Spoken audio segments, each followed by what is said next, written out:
Let's go ahead and apply the calculations for incident reflected and load power that were developed in the last slide. Let's apply those to this sample problem that we've been working about the complete transmission line circuit.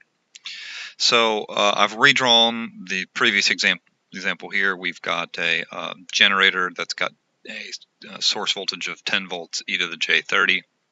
It's got an internal impedance of 25 ohms.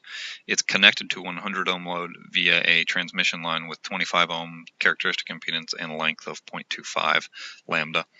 I've also given you the calculations that we had for the last example. There's one small problem here. There's a typo right there. That should be V load. The voltage phasor at the load is 10e to the minus j60. So anyway, and that's the voltage across that resistor. So anyway, what we want to do is we want to solve for the power. So the first way is we're going to use the calculations from the previous video on power, and that was that we needed to find the total load power, RMS, was going to be the sum of the incident power, RMS, and the reflected power, RMS. So we need to calculate those two terms, add them together. The way to do that is, as we showed before, was that we take the magnitude of the incident voltage wave and we divide it by 2 times the magnitude of the characteristic impedance of the T-line. And so that's going to be V bar plus was calculated as 7.5 e to the minus j60. So that is, sorry, I left off a squared there. That's 7.5 squared over 2 times 25,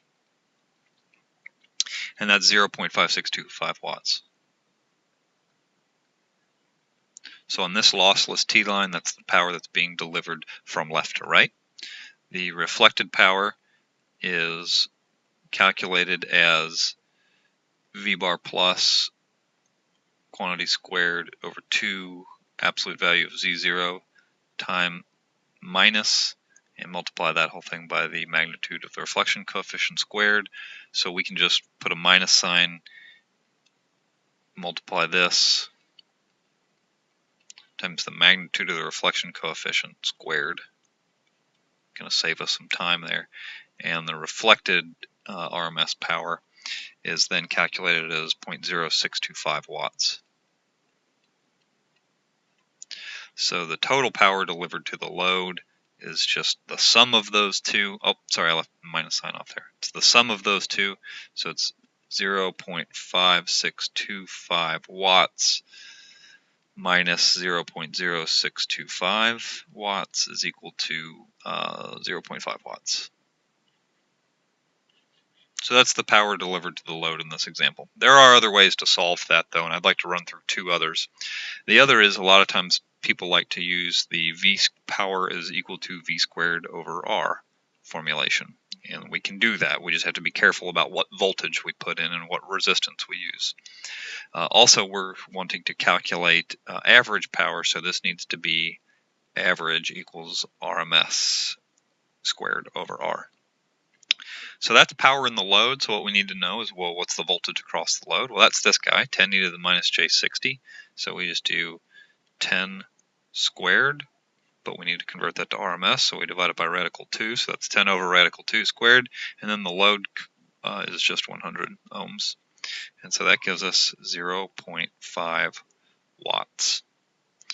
The other way that people like to calculate average power is using the I squared RMS.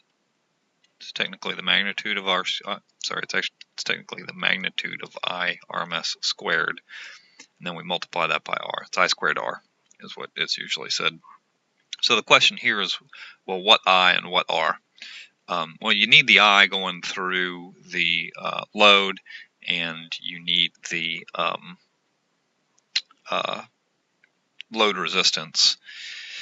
So that's not something that we calculated. If you wanted to calculate load current, you would have to divide the load voltage by 100. That's going to give you the load current there, because this is purely resistive, so load voltage and load current are going to be in phase. And if you do that, you're really just repeating this example right here. So there's another example that I'd like to use, and that's, well, what if we try to use the source voltage, this 10e to the j30, to determine the load current? And the problem that we'll face is that the current on the transmission line is not the same as the load, because there's an incident current and there's a reflected current. And so what we want to know is, well, what's the total current on the transmission line? And to solve that, what we see is that we can replace the transmission line and the load with its input impedance, and then we can solve for total current draw from the load.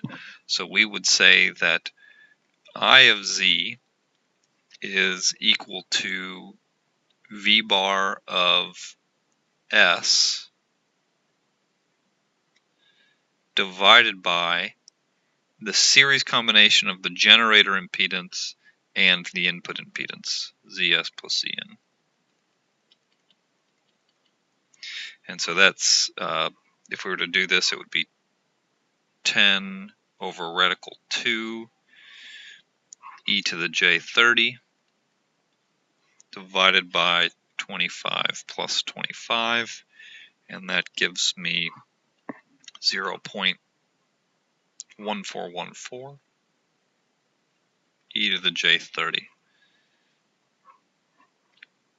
So that is the current draw here.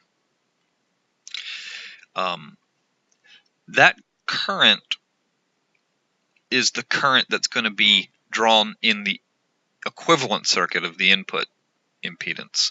And so to calculate the power there, we need to take this current that we just calculated and we need to multiply it by the input impedance. And so power average is going to be equal to the magnitude of this squared, which is 0.1414 quantity squared. And in this case, we need to multiply not by the load resistance, because that's not what we just calculated the current for, but for the input impedance, which was 25 ohms. So we do that, and we get 0.5 watts. So you can use any of the methods that you want to calculate power, but you have to be careful about which currents, voltages, and resistances that you use. You have to be consistent.